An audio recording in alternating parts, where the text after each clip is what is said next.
Praise the lord. మన ప్రభు అయిన యేసుక్రీస్తు ప్రశస్తమైన నామములో ఈ ఉదయకాలము మీ అందరికీ ప్రేమపూర్వకమైన వందనాలు తెలియజేస్తున్నాం. పరిశుద్ధ గ్రంథములో నుండి దేవుని వాక్యమును మనము ధ్యానించుకుందాం.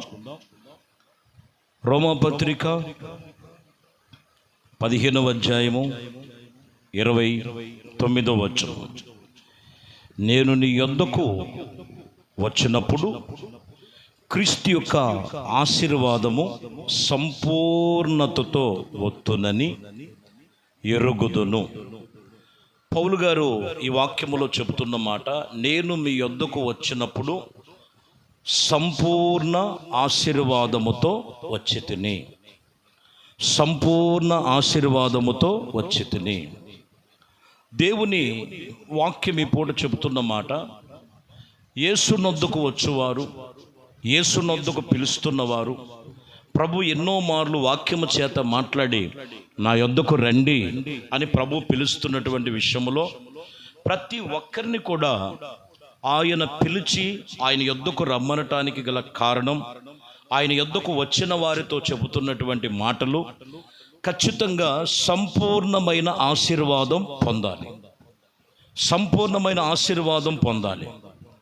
దైవజనుడు పౌలు అదే చెప్తున్నారు, నేను మీ యొద్దకు వచ్చినప్పుడు సంపూర్ణమైన ఆశీర్వాదంతోనే వచ్చాను, కానీ నాలో ఏదో కొదువు ఉంచుకొని, నాలో ఏదో బలహీనత ఉంచుకొని సంపూర్ణులుగా నేను ఎలాగవుతాను అని చెబుతూ ఈరోజు ప్రభు మాటలు వింటున్నటువంటి ప్రతి ఒక్కరు కూడా ఆత్మీయ జీవితంలో సంపూర్ణమైన ఆశీర్వాదం పొందుకునే అనుభవాల గుండా వెళ్ళావా, వెళుతున్నావా, లేకపోతే ఆశీర్వాదం కొరకు ఎదురు చూస్తున్నావా?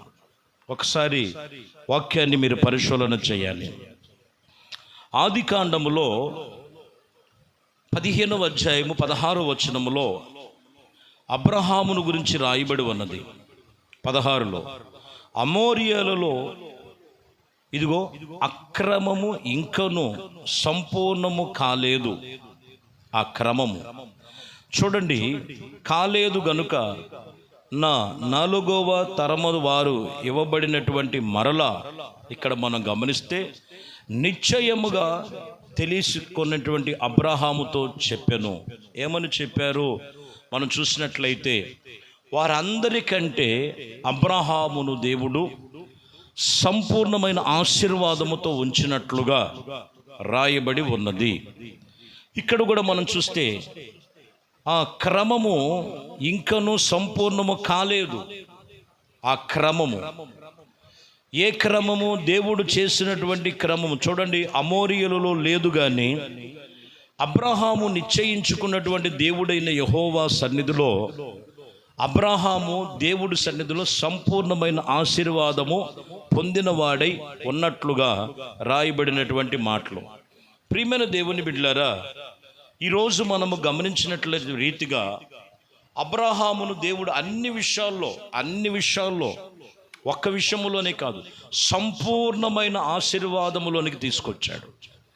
సంపూర్ణమైన ఆశీర్వాదములోనికి ప్రభు నడిపించాడు. కారణం ఏంటంటే, అబ్రహాము దేవుణ్ణి నమ్మాడు, అబ్రహాము దేవుని యందు విశ్వాసము కలిగిన వాడు, దేవుడు చెప్పిన మాటలు ఆయన విశ్వసించి నడుచుకున్నాడు. కాబట్టి అమోరేలు ఎదుట ఇదిగో దేవుడు అబ్రహాముని అనేకమైనటువంటి అన్యజనుల మధ్యలో సంపూర్ణముగా ఆశీర్వాదము పొందుకున్నట్లుగా రాయబడినటువంటి మాటలు మనం చూస్తాం.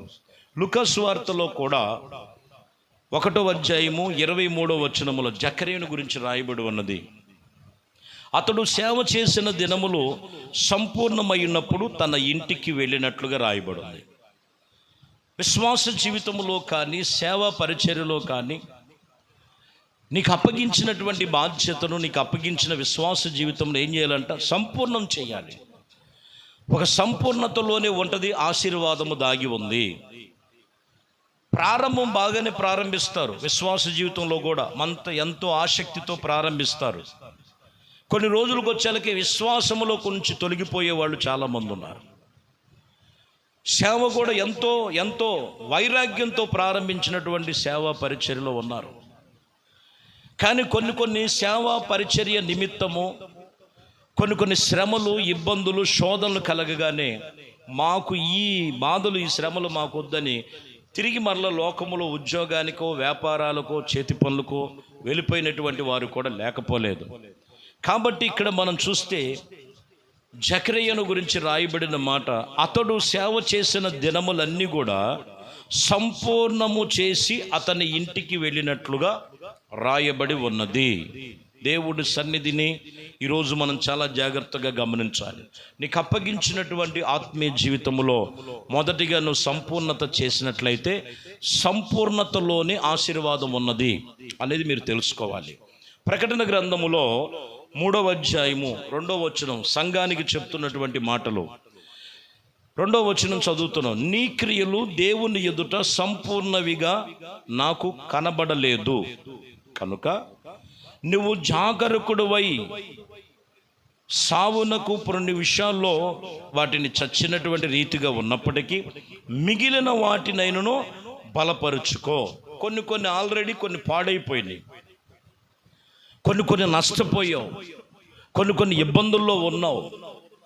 అక్కడ అదే చెప్తున్న మాట, నీ క్రియలు దేవుని ఎదుట సంపూర్ణవిగా నాకు కనపడలేదు. దాని విషయంలో నువ్వు జాగ్రత్త కలిగి ఉండు. ఆత్మీయ జీవితంలో విశ్వాసివి అని చెప్తున్నావు. దేవుడు మందిరానికి ఎప్పుడనంటే ఎప్పుడో నీకు గుర్తొచ్చినప్పుడు కాదు. దేవుడు మందిరానికి నువ్వు ఎప్పుడు కూడా దేవుని సన్నిధిలో ఉండాలి.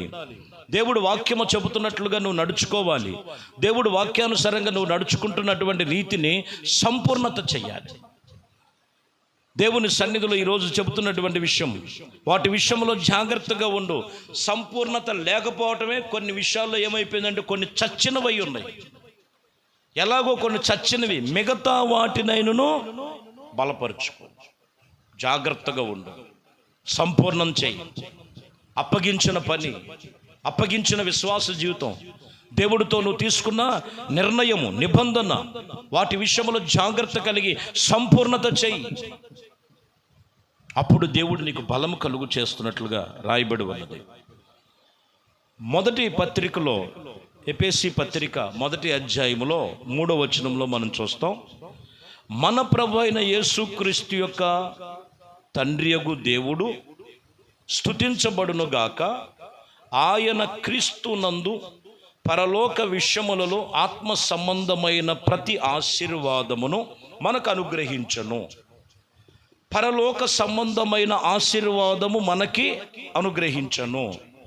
పరలోక విషయములలో ఆత్మ సంబంధమైన ప్రతి ఆశీర్వాదము మనకి అనుగ్రహించను. ఎందుకు నేను 2 సార్లు చదివానంటే, మొదటిగా నీకు అప్పగించినది నువ్వు సంపూర్ణత చేస్తే ఖచ్చితంగా ఆ వ్యక్తికి పరలోక సంబంధమైన, ఆత్మ సంబంధమైన ప్రతి ఆశీర్వాదం పొందుకోగలుగుతాము. హల్లెలూయా. ఈరోజు చాలామంది కూడా ఏదో భక్తి చేస్తున్నామంటే ఏదో పొడిగా పైన కాదండి, సంపూర్ణముగా, సంపూర్ణతతో మనము దేవుని సన్నిధిలో సేవ చేయాలి. సంపూర్ణముగా దేవుని యొక్క సన్నిధిలో విశ్వాసిగా నడుచుకోవాలి. సంపూర్ణముగా నీ ఆత్మీయ జీవితాన్ని కొనసాగించేటువంటి అనుభవాల మధ్యలో ఉన్నప్పుడు ఆత్మ సంబంధమైన ప్రతి ఆశీర్వాదము పరలోక విషయములో యేసుక్రీస్తునందున్నటువంటిది, ఆయన పరలోకపు ఆశీర్వాదాలు ఇక్కడ ఎక్కడ సంపూర్ణత ఉంటుందో అక్కడ ఆయన కలుగు చేస్తాడు ఆశీర్వాదాన్ని. చాలా జాగ్రత్తగా మనము లేఖనాలు పరిశోధన చేస్తున్నాం. పరిశుద్ధమైన దేవుని సన్నిధిలో ఇంకనూ మనం గమనించినట్లయితే ప్రసంగి గ్రంథము 5వ అధ్యాయములో 18వ వచనం ఉంటుంది. 5వ అధ్యాయం 18.